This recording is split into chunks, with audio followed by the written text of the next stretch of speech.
নমস্কার বন্ধুরা, আপনারা কেমন আছেন? আশা করব ভগবানের কৃপায় ভালো আছেন, সুস্থ আছেন এবং সাবধানে আছেন। আমি নেপোলিয়ান। আমি ভগবানের কৃপায় এবং আপনাদের আশীর্বাদে কুশল মঙ্গলে আছি। কি ভ্যাপসা দুদিন গরম পড়েছিল। শনিবারের বিকাল থেকে রাত পর্যন্ত যা ঝড় বৃষ্টি হলো, তাও আজকেও রবিবার ভ্যাপসা গরম আছে।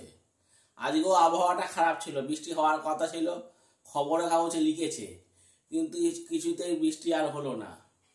আমি বোনের বাড়ি গিয়েছিলাম কাকিনাড়া, তাড়াতাড়ি করে 4টের সময় বেরিয়েছি আর 5টার মধ্যে পৌঁছে গেছি, মানে বাড়িতে চলে এসেছি।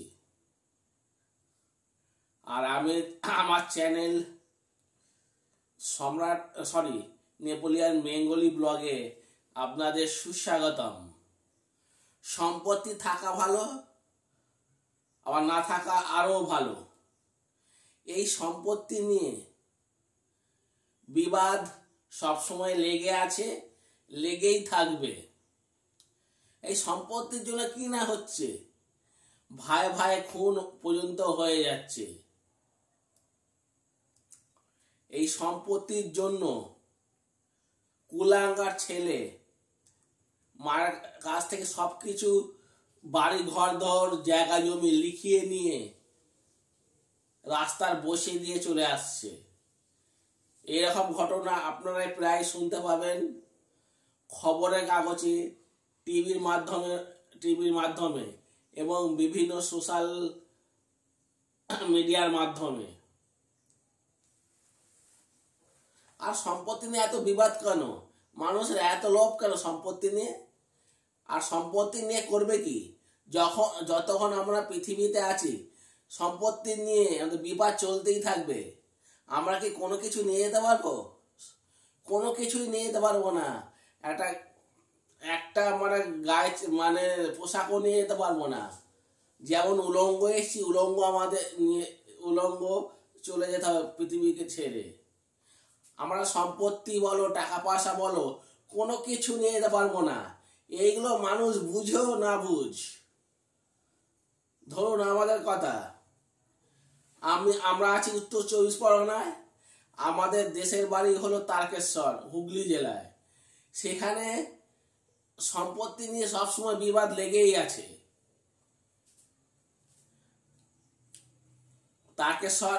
তারকেশ্বরের হুগলি জেলায় হুগলি জেলায় আমাদের বাড়ি, আদি বাড়ি। তারকেশ্বর যে মন্দিরটা আছে, তাতে 2 কিলোমিটার দূরে আমাদের বাড়ি। সেখানে আমরা থাকি না। আমরা বাবা চাকরি করতে, সেই সুবাদে আমরা বহু বছর আগে 1983 সালে আমরা উত্তর 24 পরগনা চলে এসেছি। আমার বাবারা হচ্ছে গিয়ে 3 ভাই।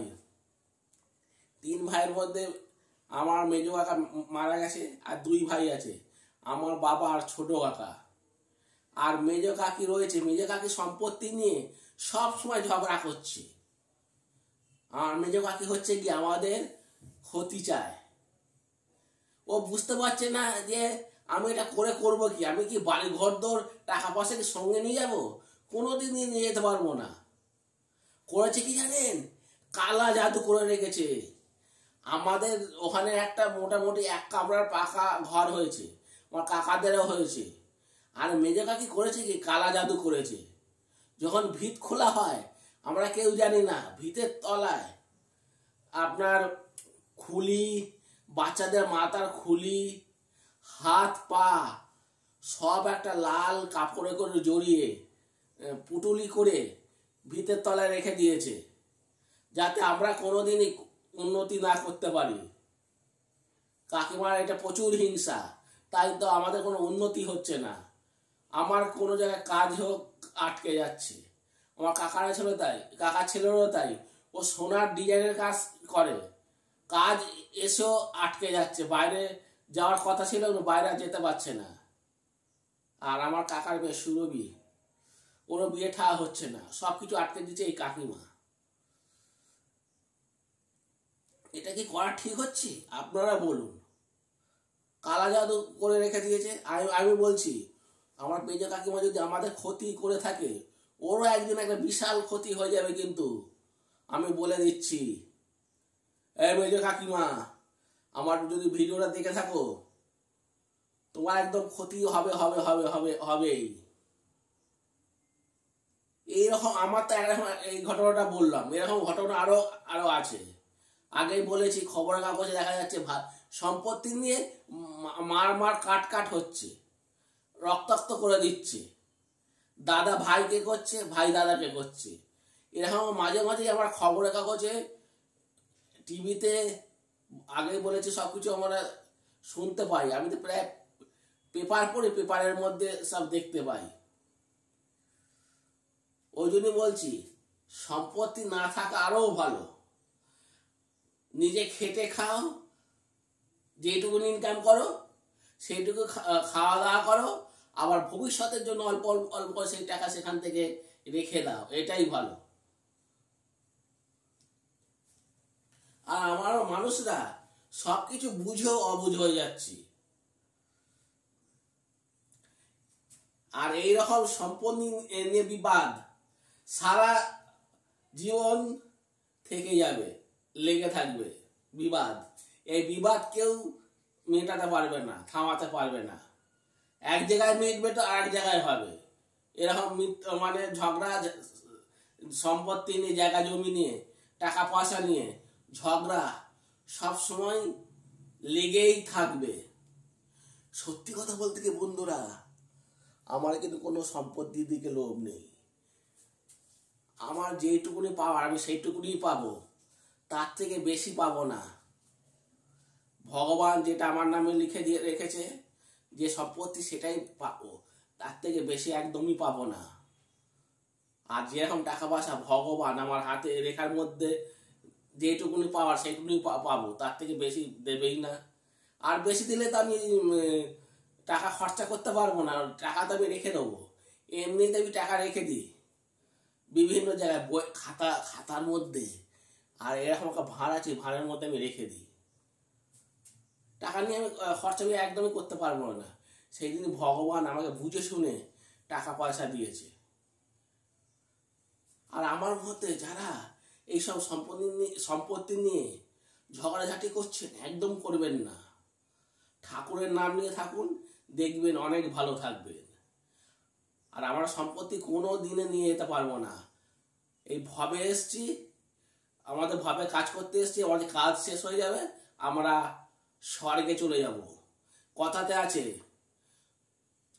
ভালো কাজ করলে স্বর্গে যাব, আর খারাপ কাজ করলে নরকে যাব। যে যা কর্ম করবে তার ফল কিন্তু পৃথিবীতেই করতে হবে। ঠিক আছে বন্ধুরা, এই বিষয় সম্পত্তির যে টপিকটা বললাম বা যে ভিডিওটা করলাম, যদি আপনাদের ভালো লেগে থাকে তাহলে লাইক, শেয়ার, কমেন্ট করে আমার পাশে থাকবেন। বেশি বেশি করে সাপোর্ট করুন নেপোলিয়ান বেঙ্গলি ব্লগ চ্যানেলটাকে। না করছে না তো, একটু আমার ভিডিওগুলো দেখছেন না। ভিডিওগুলো দেখলে তো ভিউজ হয়। আমি সততা নিয়ে ভিডিও করি, কোনো নোংরা নিয়ে করি না কিন্তু। আর আমি সম্পত্তি নিয়ে লাস্ট বলে যাচ্ছি, আমি বিবাদ করব না। যে একটুকুনি পাওয়ার সম্পত্তি সেইটুকুনি পাবো, তার থেকে বেশি, আগে বলেছি বেশি পাবো, কম পাবো না। সরি, যদি ভালো লাগে তাহলে অবশ্যই আমাকে কমেন্ট করে জানাবেন কিন্তু। ঠিক আছে, tata, good bye, see you. সবাই ভালো থাকবেন, সুস্থ থাকবেন, সাবধানে থাকবেন। অন্য কোনো দিন অন্য ভিডিও নিয়ে চলে আসবো আপনাদের সামনে। ততক্ষণের জন্য টাটা, গুড বাই, ধন্যবাদ অনেক।